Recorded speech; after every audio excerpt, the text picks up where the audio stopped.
Bengal job star YouTube চ্যানেলে আপনাদের সকলকে জানাই স্বাগতম।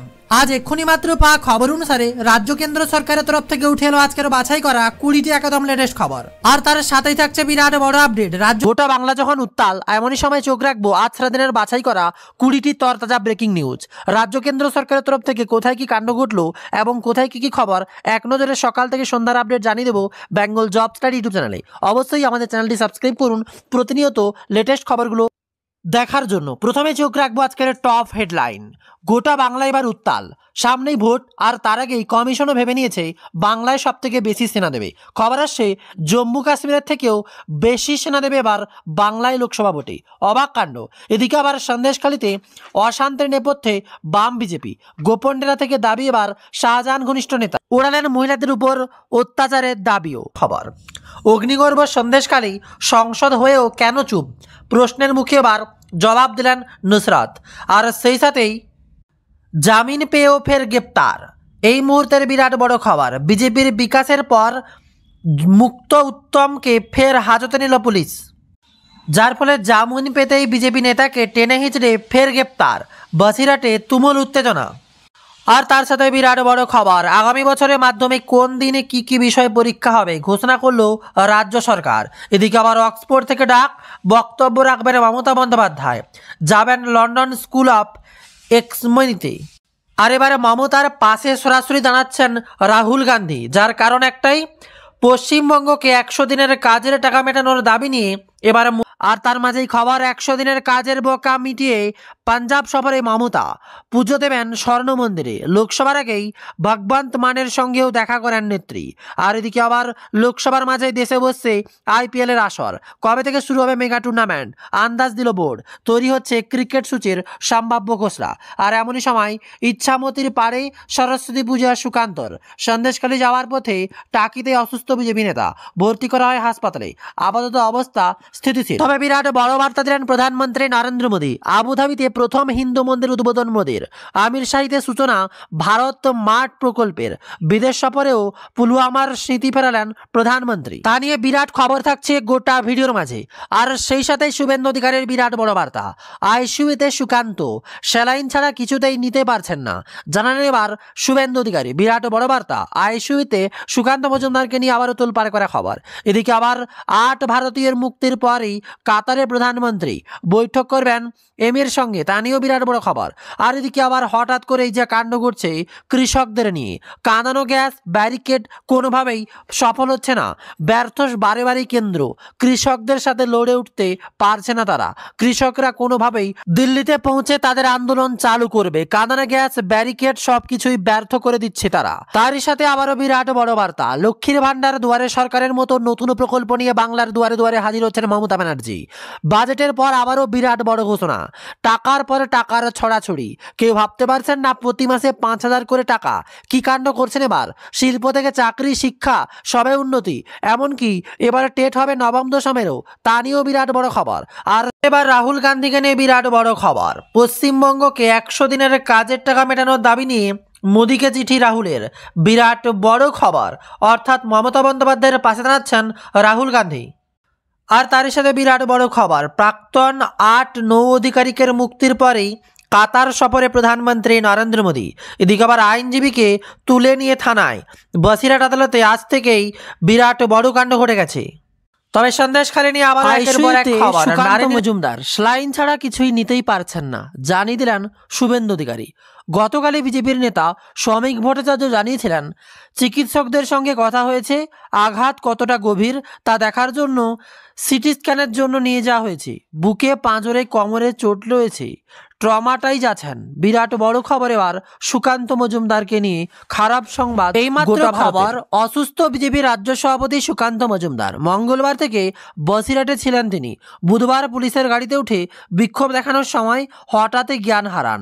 সেখান থেকেই প্রথমে বসিরহাট হাসপাতালে নিয়ে যাওয়া হয়, এরপর বিকেল 5:30 নাগাদ সুকান্তকে ভর্তি করা হয় কলকাতার একটি বেসরকারি হাসপাতালে। গতকাল থেকে দেখতে হাসপাতালে গিয়েছেন রাজ্যপাল সিবি আনন্দ বোস ও বিধানসভার বিরোধী দল নেতা শুভেন্দু অধিকারী। সংবাদ মাধ্যমে শুভেন্দু জানিয়েছেন, বমিভাব রয়েছে সুকান্তর, তবে বিশ্রাম নিলে ধীরে ধীরে সুস্থ হয়ে যাবেন তিনি। তবে কি কারণে এমন কাণ্ড ঘটলো তার দিকেও নজর রাখবো। প্রসঙ্গত, সন্দেশখালী কাণ্ডে বিজেপি নেতা রাকেশ সিং গ্রেপ্তার হওয়ার প্রতিবাদে কর্মসূচি ডাক দেন সুকান্ত মজুমদার। সেই মতো মঙ্গলবার বসিরহাটে এসপি অফিসে পৌঁছান তিনি। সেখানে সারা রাত বিক্ষোভ কর্মসূচির পর বুধবারও পথে নামেন বিজেপি। এরপর গতকাল পুলিশের গাড়ির উপর উঠে বিক্ষোভ দেখাতে যান বিজেপি নেতা। অভিযোগ, ঠিক সেই সময় গাড়ি চালিয়ে দেওয়া হয়, কার্যত পড়ে যাওয়ার উপক্রম হয় তার। তবে বিশেষ খবর, সন্দেশখালী নিয়ে এবার প্রতিক্রিয়া মুখ্যমন্ত্রীর। বাম বিজেপির পর এবার এলাকায় যাচ্ছেন তৃণমূলের প্রতিনিধি দল। গ্রেপ্তার না করলে হাজিরায় রাজি আরজি শাহজাহানের। এইমাত্র বিরাট বড় খবর, উত্তপ্ত সন্দেশখালী তোলপাড় হয়ে যাচ্ছে। প্রথমবার মুখ খুললেন রাজ্যের প্রশাসনিক প্রধান মমতা বন্দ্যোপাধ্যায়। শনিবার আরামবাগে যাওয়ার পথে তিনি বলেন, ওখানে যাদের বিরুদ্ধে অভিযোগ তাদের তো গ্রেপ্তার করা হয়েছে। আমি সকালে মহিলা কমিশনের প্রতিনিধিদের ওখানে পাঠিয়েছিলাম, ওরা দেখে এসে রিপোর্ট দিয়েছিল। এদিন রাজ্যের মহিলা কমিশনের চেয়ারপারসন লীনা গঙ্গোপাধ্যায় সহ সদস্যরা সন্দেশখালীতে নারী নির্যাতনের অভিযোগ খতিয়ে দেখেন। আর তারই সাথে খবর, মঙ্গলবার শাহজাহানগড়ে সন্দেশখালীতে 144 ধারার বাইরে থাকা এলাকায় যাচ্ছেন দুই তৃণমূল বিধায়কের পার্থ ভৌমিক ও নারায়ণ গোস্বামী।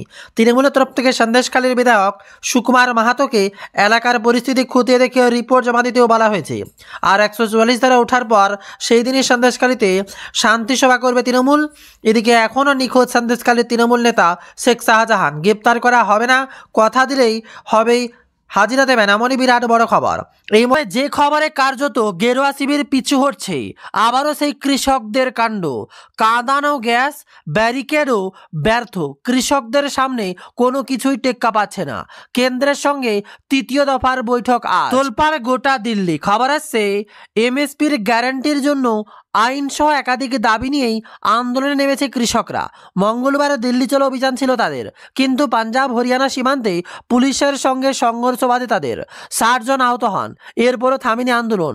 বুধবারও শম্ভু সীমান্ত ট্রাক্টর ট্রলির বিরাট লম্বা লাইন দেখা যায়। এতটাই শক্তিশালী হয়ে উঠছে কৃষকরা, ব্যারিকেড, জলকামান থেকে স্বনৈকি অস্ত্র কোনোভাবেই প্রতিহত করা যাচ্ছে না কৃষকদের। খবর আসছে, দিল্লি চলো অভিযান নিয়ে অনড় আন্দোলনকারী কৃষকরা।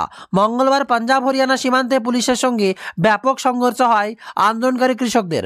ট্রাক্টর দিয়ে কৃষকরা ব্যারিকেড ভাঙে, ঢিল পাথর ছাড়ে, এমনকি পুলিশকে লক্ষ্য করে ঢিল ছুঁড়ে। পাল্টা জবাবে পুলিশেও কাঁদানো গ্যাস, জলকামান ব্যবহার করে। সূত্রের খবর, বৃহস্পতিবার কেন্দ্রীয় মন্ত্রীদের সঙ্গে দেখা করবে কৃষকদের প্রতিনিধি দল। তারপর আন্দোলনের পরবর্তী ধাপ কি হবে তার সিদ্ধান্ত নেওয়া হবে। তবে দিল্লির কি অবস্থা? দিল্লির কাছাকাছি পৌঁছতেই রাজধানী জুড়ে আরও নিরাপত্তা জারি করা হয়েছে। সীমান্তে যান চলাচলের উপর কঠোর নিষেধাজ্ঞা জারি করা হয়েছে, বদলে ফেলা হয়েছে একাধিক রুট। এদিন সূত্রের খবর, আজ ফের কেন্দ্রের মুখোমুখি হতে পারে কৃষক পক্ষ। কেন্দ্র মন্ত্রীদের বৈঠক বসার আমন্ত্রণ জানান কৃষক পক্ষের প্রতিনিধিদের। চলতি সপ্তাহে এ নিয়ে তৃতীয়বারের মুখোমুখি বৈঠকে বসতে চলেছে কৃষকরা। এমএসপি নিয়ে দাবি পূরণ হয় কিনা তাই এখন দেখার বিষয়। তবে এর সাথেই বিরাট বড় খবর, আবারও পাকিস্তানের চোখ রাঙানি, যুদ্ধবিরতি লঙ্ঘন করে চালালো গুলি, পাল্টা জবাব এবার বিএসএফের। অবাক কাণ্ড, কোনোভাবেই হিংসা থামছে না। আবারও পাকিস্তানের চোখ রাঙানি, যুদ্ধবিরতি রয়েছে তা লঙ্ঘন করেই গুলি চালালো পাকিস্তান সেনা। ভারতীয় সেনা সূত্রে জানা হয়েছে, বুধবার জম্মু কাশ্মীরের ভারত পাকিস্তানের আন্তর্জাতিক সীমান্তে ভারতীয় সীমান্তের রক্ষা বাহিনীকে লক্ষ্য করে গুলি চালায় পাকিস্তান রেঞ্জাররা। পাল্টা জবাব দেয় বিএসএফ। প্রায় 20 মিনিট ধরে দুই দেশের মধ্যে গুলির লড়াই চলে। খবর আসে, বিএসএফ সূত্রে জানানো হয়েছে, বুধবার বিকেল 5:50 নাগাদ জম্মু তহসিলের মাকওয়াল পোস্টের কাছেই ঘটনাটি ঘটে। নিয়মমাফিক সীমান্তের রুটিন টহল দিচ্ছিল বিএসএফ জওয়ানরা। আচমকাই তাদের লক্ষ্য করে সীমান্তের উপর থেকে গুলি চালায় পাকিস্তান রেঞ্জার্স। হাত গুটিয়ে বসেনি বিএসএফও। পাকিস্তানের গুলি চালানোর পাল্টা জবাব দেওয়া হয় ভারতের পক্ষ থেকেও। প্রায় 20 মিনিট ধরে দুই পক্ষের মধ্যে গুলির লড়াই চলে।